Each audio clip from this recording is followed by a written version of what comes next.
ሰውየው ከጌጣቸው ነው የሚሄደው። ባለፈ ቀለበቱ አድርገው ቀለበቱ ካላደረከው ጥሩ አይመጣም ብሎ የነገረው ሰውየውም ዛሬም ለሉል እናት ማስጠንቀቂያ ነው የሰጣት። ልጅሽ እኔም ማለት ሉል ስመራ ነው እስምራ የሚባለው ጎሳ ነው አሞቴ ሳይሆን። ስለዚህ ሉል እኔም ወንድሜ ነው፣ መወደው ማከብረው ወንድሜ ነው። ልጅሽ ምንም ነገር ሊሆን ማትፈልጊ ከሆነ ይሄ ቀለበት መልሶ እንዲያደርገው አድርጊ፣ ቀለበቱ ስጪው ሲላት ጊዜ ልጄ ይሄ ቀለበት የሚገለው ከሆነ ይግደለው እንጂ መቼም አድርግ አልለው ማለች። እስካሁን ለምን ማለት በጣም ኃይለኛ ክርክር ነበረ። ውድ ቤተሰቦቼ እኔ ቀንጨብ አድርጌ ነው ውድ ቪዲዮውን ማመጣላችሁ፣ ምክንያቱም እንዳይረዝም ብዬ ማለት ነው። ቀንጨብ አድርጌ የምነግራችሁ ነው እንጂ በጣም ብዙ ክርክር ነበር፣ ብዙ ቦታ ደርሰዋል። ሉል በአሁን ሰዓት ስራ አቁሟል። በኃይለኛ ነው የታመመው፣ ራሱን አያውቅም። ሐኪም ቤት እንኳን ሂዶ መጥቶ መድኃኒት ወሰድ ስለው ጊዜ አልወስድም ነው ነው አታመምኩም፣ እናንተ ዝም ብላችሁ ሰው ታሳማላችሁ ብሎ ጋሊን ነበር። ከዛ ጸበል ልውሰድ ስለው አልታመምኩም፣ ለምደው ጸበል የሄደው እኔ ስራ ይሄዳለሁ ብሎ ነው የሄደው። መልሶ ደግሞ ይቅርታ እናቴ ያስቸገርኩሽ እንዴ ነው የሚለው። ሁለት አይነት ማንነት አለው። በእርግጥ እናቴ ልጄ አሞታል። ያመመውን ደግሞ የዛኔ ክፍለ ሀገር የሄደ ጊዜ የሆነ ነገር አስጠንክተው ነው እንጂ በምንም ተአምር ልጄ በቀለበቱ ምክንያት እንደዚህ ነገር አይሆንም፣ እባካችሁ ለልጄን ዱዓ አድርጉለት፣ ጸሎት አድርጉለት ብላ ነው የተማጸነችው። የሉል እናት ያለቀሰች ነው የተማጸነችው። ስለዚህ ሰውየው ደግሞ ሉል ቀለበቱ መልሶ ማድረግ አለበት፣ ቀለበቱ መልሶ ማድረግ አለበት። ምክንያቱም ሉል ቀለበቱ ካላደረገው በህይወቱ ላይ መጥፎ ነገር ሊከሰት ይችላል፣ መጥፎ ነገር ሊመጣ ይችላል። ልጄ ከፈለገ ይሞት እንጂ ያ ቀለበት መልሰህ አድርግ አልለውም። የሚጠብቀው ፈጣሪ ነው፣ የሚጠብቀው ፈጣሪ ነው እንጂ ቀለበት አይደለም። ለምን እስካሁን አስቀመሹ አላት። ያኔ የእነሱ ተከታታይ ስለሆነ ወሬ አመላረሽ ስለሆነ እያንዳንዱ ነው የሚጠይቃት። ለምን እስካሁን አስቀመሹ? 20 ዓመት ሲሞላው ድረስ ለምን አስቀመሹ ቀለበቱ አላት። እኔ አባቱ ነው የሰጠኝ፣ አባቱ ነው የሰጠኝ። ልጄ ሲደርስ ጊዜ ይሄ ነገር ስጩ ብሎ ነው እንጂ አምልኮ ነገር እንደሆነ እናንተ እንደምታመልኮት ባቅ ኖሮ ምን በዛ ሰዓት እንኳን ጎሳ ምን የሚባል ነገር አላውቅም። እኔ ትንሽ ልጅ ነበርኩኝ። ሲጀመር የእናንተ ጎሳ ወድጄ ወይስ ወርቁ ወድጄ አፍቅሬው አይደለም የገባው፣ ተደፍሬ ነው አለችው።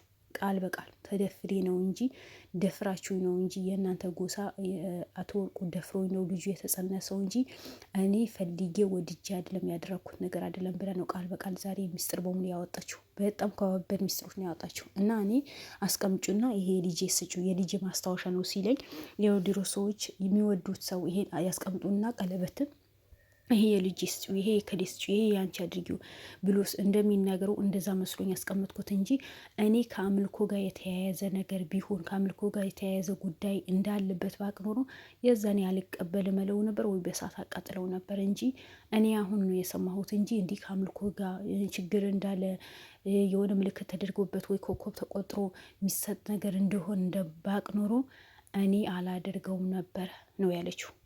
ቃል በቃል ምንም ማቀው ነገር የለም ማለች። በነገራችን ላይ ኮከብ ማለት ምን ማለት ነው ቤተሰቦች እስኪ ንገሩኝ፣ እኔ አላቅም። እና አንዷ ልጅ መታ ነበረ ሉልን ድረሱለት ቀለበቱ መልሶ ያደርገው። አላደርግ የሚል ከሆነ ደግሞ ወይ በሱሪ ኩስ ወይ በጃኬቱ ኪስ ያደርገው። ምክንያቱም ወንድሜ ቀለበቱ 20 ዓመት ከሞላን በኋላ የሁላችንም የአስመራ ጎሳዎች በሙሉ ቀለበት ታትሞ ነው የሚሰጠን። በውስጡ የሚደረግበት ነገር አለ።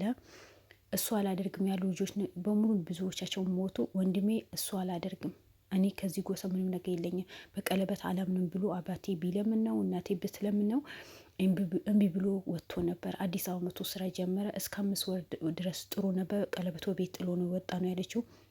ከዛ በኋላ ስልኩም ጠፋ፣ ልጁም ጠፋ። ብዙ አመታት ከቆየ በኋላ እናት አባቴ ልጄ ሊፈልገው ብሎ አዲስ አበባ መጥቶ ሲፈልግ ጎዳና ተዳዳሪ ሆኖ ነው ያገኘው። ከዛ ቤት ይዞት መጥቶ ነበረ። ብዙ አይነት ያወራል። የሞቱ ሰዎች በሙሉ አግኝቻለሁ፣ ሐውልቻቸዋለሁ፣ እንደዚህ ብሎ ያወራል።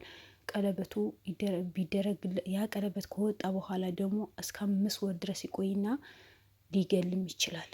ስለዚህ ወንድሜ በመጨረሻው ሞተዋል። ምክንያቱ ቀለበቱ ነው ያለች። አላህ ይስጥር። የሚገለውም የሚያድነው በሽታ የሚያጠው አላህ ሱብሃነሁ ወተዓላ ብቻ ነው።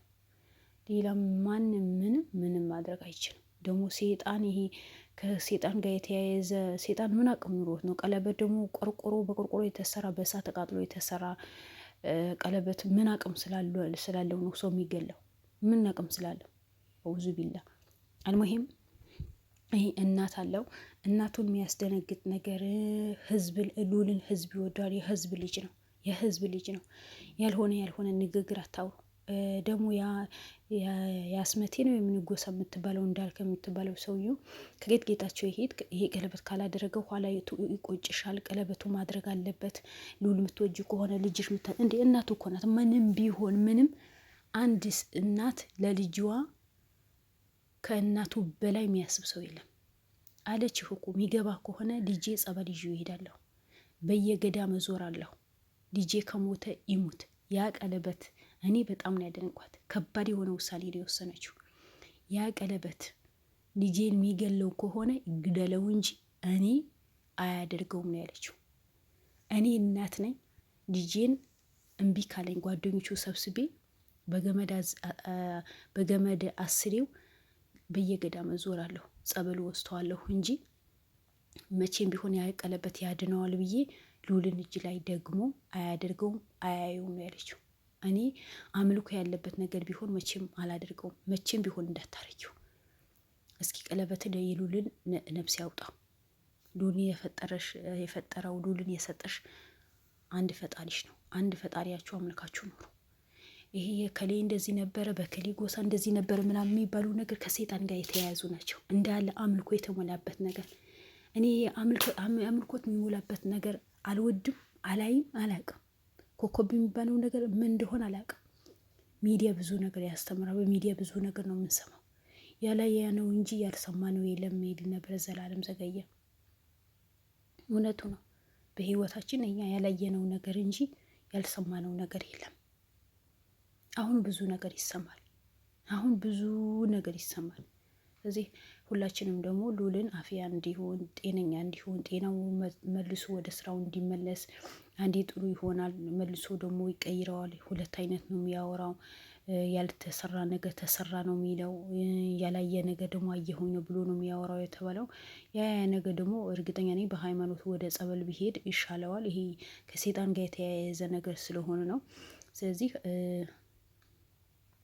ጓደኞቹ እንዳለ ብሩክም ሆነ ዘላለምም ሆነ እንዳለ ሁላችሁም አቤልም ሆነ ተሰብስባችሁ ቀጥታ ወደ ጸበል ወሰዱት።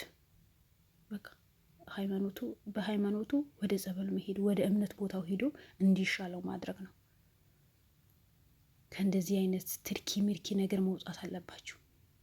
ነገሩ ደግሞ ትቋጩታላችሁ። እናቱ በጣም ጀግና ናት። ልውር ተሽሎት ይሄ ነገር ይቋጫዋል። ቋጭቶት እያንዳንዳቸው እስር ቤት እንዲገቡ ነው የሚያደርገው። እኔ እናቱ አግዛለሁ ነው ያለችው። የእናንተ አምልኮት የእናንተ ጠንቋይ ማድረግ እኔ አላቅም አለች። በቃ እኔ አላቅም፣ ተደፍሬ የወለድኩት ልጅ ነው፣ እኔ የምንማቀው ነገር የለም ነው ያለችው። በጣም ከባድ የሆነ ሚስጥር ነው ያወጣችው። ከባድ ውሳኔ ነው የወሰነችው። እንግዲህ መጨረሻው ምን ይሆን ምን ያጋጥመው እኛ ሁላችንም ቁጭ ብለን እናያለን። እኔም በተቻለኝ አቅም እያንዳንዱ ቪዲዮ ይዤላችሁ የመጣሁኝ ነው። በእርግጥ በአሁኑ ሰዓት ሉል ቪዲዮ መስራትም አይችልም። ጓደኞቹ ነው በሱ ቻናል እየሰሩት፣ ሚኪ ምናምን ተሰብስቦ ነው። ኢንሻአላህ እሱም ተሽሎት ወደ ሚዲያ ወደ ስራው እንደሚመጣ ተስፋ እናደርጋለን። እሱ የሌለበት ነገር ሁሉ ነገር ባዶ ነው የሚሆነው። አይደምቅም፣ አይሞቅም። የእናቱ ጀግነት ደግሞ እኔ በጣም ያደነኳት፣ በጣም ደግፌያታለሁ። በቃ እናቱ እንደዚህ ኮስተር ብላ ነገራቶች እንዲስተካከል ወደዛ ይሄ ቀለበት የሚባለው አምልኮ የሚባለው ነገር ዞር ካላለች ሉልን ይሻለዋል። ምክንያቱም እናት ወሳኝ ናት። እናት ጠንካራ ከሆነች ማንኛውም ልጅ ጠንክሮ ይሰራል። ዛሬ ቢያመው ነገ ይተዋል። ሉልን አንድ ፈጣሪውን ይዞ ይጓዛል። እነዚህ ደግሞ ከስር ሂደው ቀለበቱ ያድርገው፣ ቀለበቱ እንደዚሁ ቀለበቱ ይገላል ብሎ የሚያመልኩት ይህ የራሳቸው ከአምልኮ ጋር የተያያዘ የሰይጣን ሂዶ የሚገብሩ ሰዎች ናቸው።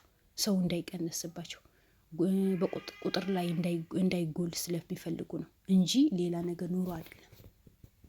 ስለዚህ ሚኪያስም ሆነ ሚኪም ሆነ ሌሎቻችሁም መላክሮሞችን ተሰብስባችሁ ተሰብስባችሁ የሚደረግ ነገር አድርጋችሁ ወደ ሃይማኖት የሚያምንበት ሃይማኖት ከወሰዱት። በስራችሁ ደግሞ እናንተ ጠንካራ መሆን አለባችሁ። ምክንያቱም እነዚህ ሰይጣን አምላኪዎች እያንዳንዳችሁ ነገር እውነት የልዑል እናት እንዳለችው የሆነ ግን ሊያቀምሷችሁ ይችላሉ። ስራቸው ስለሆነ የሰውን ህይወት ምንም ስለማያሳዝናቸው። ግን የትም ሂዱ የትም አንድ ፈጣሪያችሁ ይዛችሁ ተጓዙ። እሱ ከቀደረብን እኛ ላይ ማንም ማዳን አይችልም። አንድ ሰው ደግሞ በእኛ ላይ የሆነ ነገር ሊያደርግ ከመጣ ፈጣሪ ካልወሰነ እኛን እንሞት እሱ ካልወሰነ ምንም ቢያደርጉ ምንም እኛ አንሞትም። እሱ ከወሰነብን ደግሞ በተቀመጥንበት እንሞትም እንታመምም እንችላለን። ያ ደግሞ የፈጣሪ ውሳኔ ነው። ለምን? እሱ ነው የፈጠረና እሱ ስለፈጠረን። ስለዚህ የትም ቦታ ተንቀሳቀሳችሁ ፈጣሪያችሁ ይዛችሁ ተንቀሳቀሱ። ይሄ ቀለበት ከሌ ጂኒጃንካ ምናምን የሚባለው ነገር አትስሙ። ጠንካራ መሆን አለባችሁ። በቃ ዛሬ የልዑል እናት የወሰነችው ውሳኔ ሁላችሁ መወሰን አለባችሁ። ልዑልን እንዲወስን ማድረግ አለባችሁ። ልዑል ምንም ነገር የሚበግረው ልጅ አይደለም። በጣም ጠንካራ ልጅ ነው። በጣም ጎበዝ ልጅ ነው። ከፈጣሪ በስተቀር እኔ ማንም አልፈራም ነው የሚለው። ማንም ያድነኝ ሰው የለም ይል ነበር። አሁንም ቢሆን ያ ፈጣሪ ያድነው። የሚያመልከው ፈጣሪውን ያድነው፣ አፌ ያድርገው። ስለዚህ ውድ ቤተሰቦቼ ልዑልን የምትወዱ ልዑልን የምታከብሩ በሙሉ ሁላችሁም ዱዓም ጸሎት አድርጉለት። ምክንያቱም ልዑል በአሁኑ ሰዓት ጥሩ ሁኔታ ላይ ስላልሆነ ትንሽ ስለታመመ ሁላችሁም ዱዓም ጸሎት አድርጉለት። በሌላ ቪዲዮ እስክንገናኝ መልካም ቆዩልኝ። እወዳችኋለሁ። ሰላም አለይኩም ወራህመቱላሂ ወበረካቱ።